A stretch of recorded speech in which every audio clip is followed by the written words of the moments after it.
I find your concept of replica really intriguing. Lately, a lot of people have been telling me that they're experiencing that they're living in two realities. Yeah. One is very material and dense and not so much fun, and the other one is extraordinary. Right.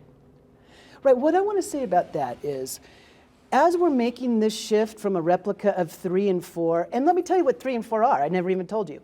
3 is really dense. Okay, like if you fall asleep and you go to the astral plane and you lodge yourself in 3, the third level, you'll be trying to scream and you can't.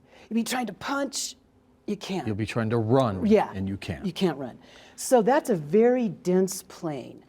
Different parts of this planet are denser, right? If I would have been incarnated in the Middle East, probably would have been a hard time for me, right? So, but then another part of this planet vibrates to 4. And 4 is friends and family. So if you are dreaming about friends and family, you're at level 4. And think about it. We're in a Homo sapien. The Homo sapien is the most aggressive and yet social animal on the planet. It makes total sense. Aggressive, 3rd layer, and friends and family, 4th layer, right? We're all, how do you learn the most? You learn from your mom, you learn from your boyfriend, you learn from your kids, right? Friends and family. So as we're moving to that 5th layer, things are shifting very quickly. The best way to get there effortlessly, like you mentioned, is like, ooh, it's hard down here, your guides, right? Those contracts you have with guides. I think the term spirit guide is a misnomer. That's why I like to use the word being, because I've got over 300 beings that I actively have contracts with, right? Of course, I don't know them all. I have actually 13 that I really know well that are actually right here, right now. But basically, think of it this way. You have incarnated in a very special time on the planet where we're making that quantum jump to the 5th, to a replica of the 5th astral plane. So you're the one with skin in the game, right? Think of your great-grandmother being here now, right? Cell phone goes off, she's under the desk, rocking back and forth. What was that? It's the devil, right? So talk to your guides. If you want to create something, give them, tell them when you want it, right? Give them some time to create it for you. Don't tell them how to create it. Tell them what to create, because you'll slow them down if you tell them how. If you want a new car, don't ask them for the money for a new car. Ask them for the new car. People win one all the time. You might inherit one, right? So tell your guides what you want and give them whatever time you want to have. You have to be specific. You have to be specific. The time comes up and you don't get it, and this is my personal experience. So I go to them, I'm like, hey, why don't I have what I want? You're in resistance. That's the first thing they always say. I'm like, guess what? Bring me out of resistance. I'll give you another week, right? Another week goes by, check in with them. So why didn't I get what I wanted? And I'm not in resistance because you brought me out of resistance, right? It's not best for your brothers and sisters on the planet. That's the next one I always hear, right? In other words, it's not for the good of all. I'm like, okay, I've got it now. I am going to cancel the contract with you. I'm going to get me a better guide because this is what I want. I want what I want when I want it. If I'm in resistance, get me out.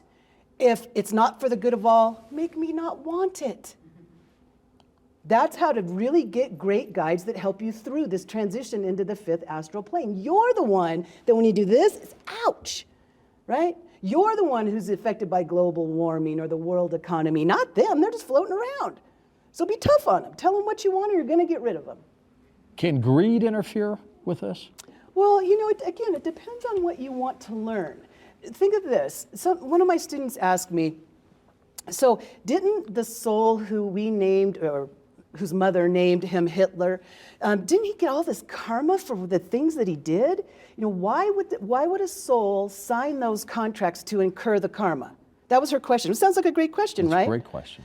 The answer is the only reason that the soul named Hitler signed those contracts was because he already had karma.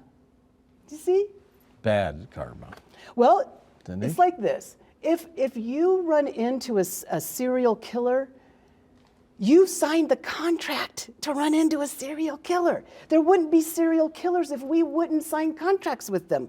I'll go to the big relationship, Jesus and Judas. I always go to that one. If you wanted to be a martyr and fulfill a biblical prophecy, who's going to sign the contract to betray you so that you can have that experience on this replica of the astral plane? it's going to be the soul that loves you the most. So the big karma events are marriage, birthing a body, and killing someone. And you continue to birth, kill, and marry the same people over and over and over. I'm 2 for 3. Healing, John of God. How did he do, and how does he do what he does? Contracts. And not so much the contracts that he wanted to sign, but the contracts of the other brothers and sisters. And so he says, okay, I'll do it, all right? So that's kind of how it works. Like when you see like Bill Gates or, Jesus, right? These big hitters of, on the earth plane while they're here. Usually these souls, and I'll maybe this isn't always true, but usually the reason that somebody will sign those kind of contracts isn't for themselves. It's for all of us. So next incarnation, who's going to be the prophet in this room? One of us is going to be the prophet next time, right?